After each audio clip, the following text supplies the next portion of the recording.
J'ai complètement échoué cette semaine. J'ai totalement échoué sur toute la ligne. Alors salut à vous et bienvenue dans cette nouvelle vidéo. Si on découvre à travers cette vidéo, je m'appelle Donald Tenchi. Et donc sur cette chaîne, je documente l'évolution de mon parcours entrepreneurial. Et donc la semaine dernière a été une semaine assez mouvementée, mais bondée d'échecs. Alors pourquoi est-ce que je le dis? Tout simplement parce que je rappelle qu'au sein de la structure que j'ai bâtie, que j'ai mis sur pied en ce moment, qui est Skills JGC, je propose principalement deux services, celui de la réalisation des forages et celui de la construction. Et donc, ce qu'il faudrait savoir, c'est que lorsque vous avez une entreprise, il faudrait toujours fixer des objectifs de vente, de croissance de manière globale. Il faudrait que vous sachiez chaque matin que vous vous réveillez, quel nombre de ventes je dois effectuer aujourd'hui pour atteindre mes objectifs hebdomadaires, mensuels, trimestriels, semestriels et annuels. Et donc, pour pouvoir suivre de manière efficace l'ensemble de ces objectifs, il faudrait vous fixer ce qu'on appelle des OKR, Objective Key Result. Il permet donc de chiffrer l'ensemble de vos objectifs allant des objectifs annuels aux objectifs quotidiens.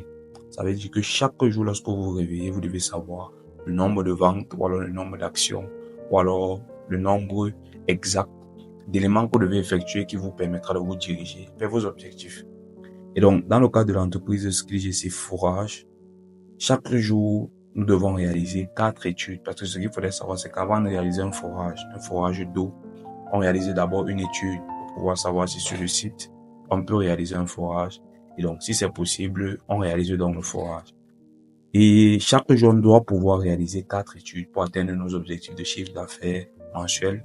Et on doit pouvoir réaliser un forage chaque jour. Et durant la semaine passée, donc, on en a réalisé que 2 études sur toute la semaine. Ça veut dire 2 au lieu de 14. Et on a également réalisé 2 forages au lieu de 7. C'est pour dire que les résultats de la semaine ont été très médiocres. Mais c'est principalement dû au fait que il y a eu un manque de lucidité de ma part, bien évidemment, dans la mise sur pied des campagnes publicitaires. Parce que actuellement, on fait principalement de l'acquisition par la publicité Facebook. Donc, ça renseigne encore sur le fait que même quand vous êtes dans une phase où vous êtes concentré sur l'opérationnel de votre structure, il faudrait toujours penser à mettre sur pied les actions qu'il faut pour atteindre vos objectifs. Parce que lorsque vos objectifs de croissance ne sont pas atteints, vous allez stagner, ce qui est très dangereux lorsque vous avez une entreprise. Donc, ça, c'est la principale erreur qu'on a commise cette semaine. Je vais dire ne pas avoir mis assez d'énergie entre l'opérationnel sur le terrain et le travail en back-off dans la mise sur pied des campagnes, dans les créatifs, dans le suivi. Et donc, ce qui nous aurait permis peut-être de faire plus de ventes et naturellement d'avoir des objectifs qui auraient été plus proches, d'avoir des résultats qui auraient été plus proches des objectifs.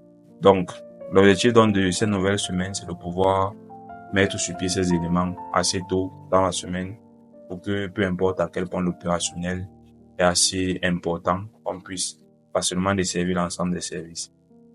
Parlant de la principale leçon que j'ai apprise durant cette semaine et que je souhaite partager avec vous, je dirais que l'élément fondamental qui va différencier des entrepreneurs à succès qui font énormément d'argent d'autres entrepreneurs, c'est leur capacité à accepter la souffrance.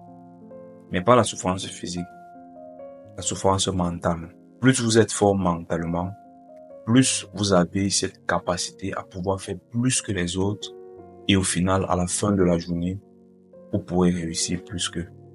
Tout simplement parce que lorsqu'ils sont arrivés à leur limite, vous avez poussé encore un peu plus. Lorsque eux, ils ont abandonné, vous avez encore essayé.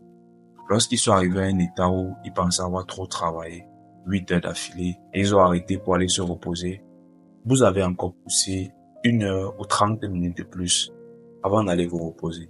Et à la fin de la journée, plus vous mettez d'heures dans quelque chose, plus vous arrivez à le faire simplement. Si vous êtes donc dans cet état d'esprit, ou peu importe à quel point c'est dur physiquement, votre état d'esprit prend le dessus sur votre corps, vous allez très probablement réussir. Parce que cette semaine, j'ai donc vécu une scène qui m'a renseigné cela.